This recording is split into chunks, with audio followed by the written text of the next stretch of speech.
Vancouver is a fairly unique and special city in the world, and within Vancouver, Mount Pleasant has a number of special uniquenesses.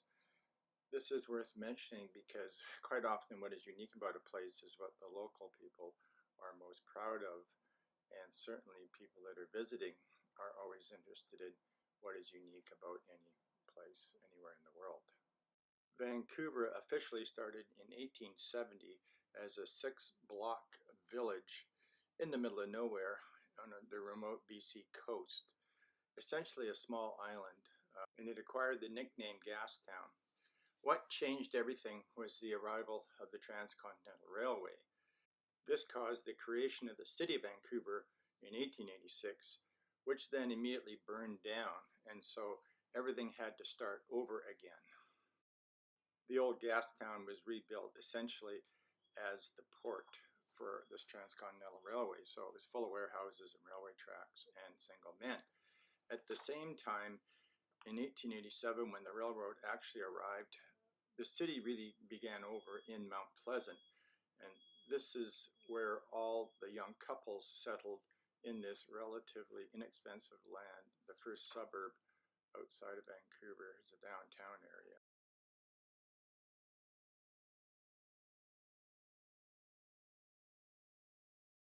The old Gastown featured a triangular block creating a focal point. The new Gastown in Mount Pleasant actually had a triangular block as its focal point as well. That is what we today call the center of Mount Pleasant's heritage heart, which is surrounded by quite a large variety of interesting heritage buildings. This is in contrast to the buildings in Gastown and Yaletown, which are mainly old warehouses. So because Mount Pleasant is a pretty special place historically, a lot of work has been done on it in the past. And the federal government created standards and guidelines for how to deal with historic neighborhoods and historic buildings. And one of the things that is required to be done is to write a heritage context statement and to extract themes from that, which then help to define what is special about the neighborhood and what is worth preserving and celebrating. So in Mount Pleasant's case, if we look at this list of themes, starting with Native, clearly today Native culture can be celebrated through public art and other ways. For example, the tip of the Heritage Heart Triangle has recently had a name change to Gertrude Guerin Plaza. This is a great choice because it does remind us that First Nations were here originally. It also reminds us of the strong women that Mount Pleasant has the history of, because again, this is in contrast to Gastown, where the first thing there was Gassy Jack's Saloon, which was, if you like, a celebration of male alcoholic culture. It was a saloon. Here in Mount Pleasant, Gertrude Guerin was one of the founders of the Native Ed Society, which is an interesting contrast with the current coverage of the residential school system. She had an amazing career representing local First Nations interests.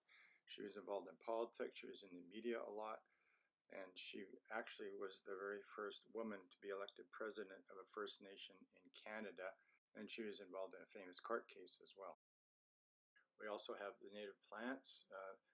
Amazing variety of native plants are growing because of Brewery Creek in Mount Pleasant, plus the ancient forest with giant trees.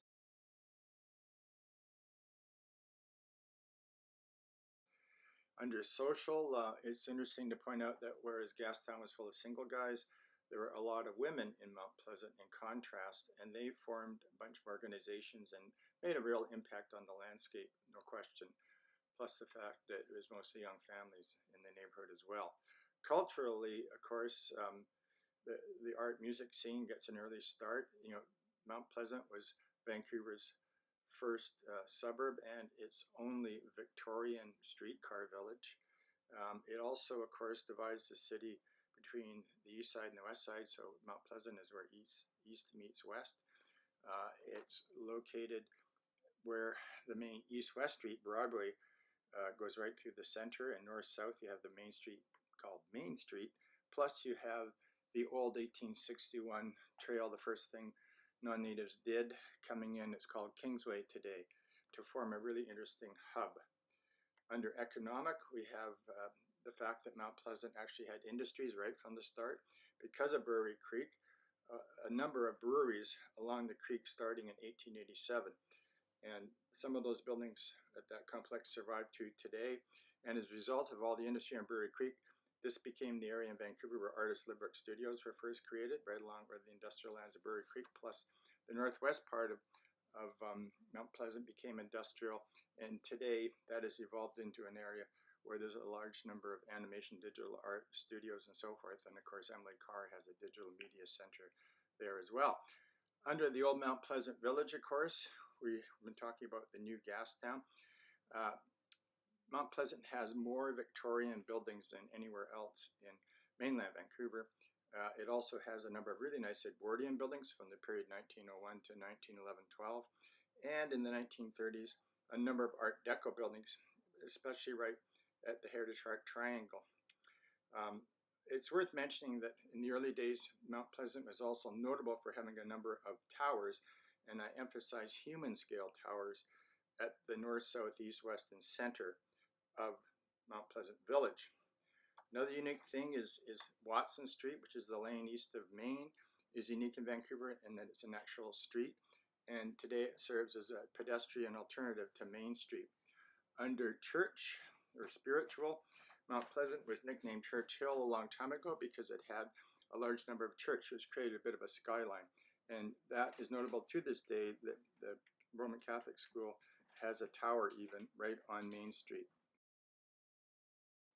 Another unique feature about Mount Pleasant is the fact that unlike Gastown and Yaletown, which seem to be all red brick buildings, Mount Pleasant, especially the buildings built in the Edwardian period and ones more recently, have yellow brown tone brick, and this is because the bricks came from near Abbotsford, the Claiborne Brick Company, where there was an unusual deposit of white clay, so it ended up being a lot lighter color. And for some reason, this has been done all over Mount Pleasant and is a distinctive feature to this day. Whereas Gastown was the original focal point of the city, you can see that the center of Mount Pleasant has real potential to become a very significant hub in the center part of Vancouver, especially now that a SkyTrain station is going in there and then running out to UBC.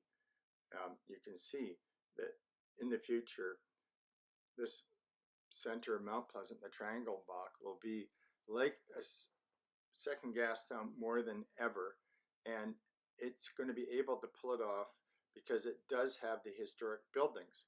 Now, to circle back to the Heritage Art Triangle, this area is facing development in the near future because there was a fire there, and also the SkyTrain is now arriving at this location. Now, the redevelopment that has happened so far already recently was the Independent Building and also, I guess, the Community Center a while ago. And if you look at the public art done recently as well, all these things could be anywhere in the world. It even seems the SkyTrain station for Main and Broadway is just going to be a generic glass box. In such a historic neighborhood, you would think we could do better than this. Our landmark buildings of Vancouver a century ago seem to be celebrating Greek and Roman culture from thousands of years ago. So taking a minute to look at the Heritage Art Triangle and south across Broadway, at the tip of the triangle is the 1947 WASC building, which is an Art Deco modern design. Going down to the southeast corner of the triangle block, we have the 1930 Vernon block, which is another flat iron building, triangular shaped, quite distinctive. And in the southwest corner, the 1929 Bank of Montreal building. Going back to the 1930s, directly south across the street was the Broadway Theatre, which, when it was built in 1916, was the largest theater in British Columbia with 1,000 seats. It got renovated in the mid-30s with a nice Art Deco design. Hollywood Theater on West Broadway has recently been renovated to the tune of $4 million. And I think the public is thrilled what they've done there. And in the East, the Rio Theater, again, iconic to this day, being built in 1938. So you have these three Art Deco theaters right along the famous street Broadway. It would seem that Broadway theater site could use some kind of remembering of its glory days as being the big theater at the center of Vancouver. It would seem to make sense to incorporate the old style Art Deco signage in the triangle block if it's redeveloped at the south end with some kind of arts music focus. With the history of this site having the famous cellar from the jazz period in the 1950s and 60s, and having Brewery Creek running through this area, that the redevelopment of the southern part of the triangle could perhaps involve some bonusing if the owner put in something like the cellar, an underground space, obviously not large, but it could be recall the cellar days. Would have to be bigger than that, I imagine, but you could do with bonusing, reintroduce this as a center for a kind of entertainment that combines the east side and west side of Vancouver. Obviously, the Hollywood is a high-end place. The Rio Theater is more artistic and creative. And in the middle, you think there could be something with a little bit of everything. In Vancouver, heritage buildings are saved through heritage revitalization agreements, HRAs they're called. And this is an example here in Mount Pleasant, where the Brewery Creek Garage was saved with an HRA, and that's now Main Street Brewing at 7th and Scotia. What happens is the Mount Pleasant policies and guidelines are brought into play, and they state that City Council should protect heritage buildings in all parts of Mount Pleasant by offering incentives such as added floor space ratio and height. Also coming into play are the Brewery Creek guidelines state that the creek should be recognized by, quote, design elements symbolizing or recognizing the creek. Now, I think the key to this whole business is that the current owners can get a density increase through the Mount Pleasant guidelines, but I think the Brewery Creek guidelines should be brought in as well, because the way to recognize Brewery Creek here is through a recreation of a cellar type venue. In other words, digging down. Now, most people are against density because it adds height. I would hope that these owners could dig down and do something interesting for the music art community, and in recognition of the ravine of Brewery Creek, which was the main feature at this point, was the deep ravine. I think this is a unique situation, and it calls for this unique solution, and hopefully this will make the whole project more viable. I will follow up this video with one more with a bit more detail on this whole intersection and this big topic.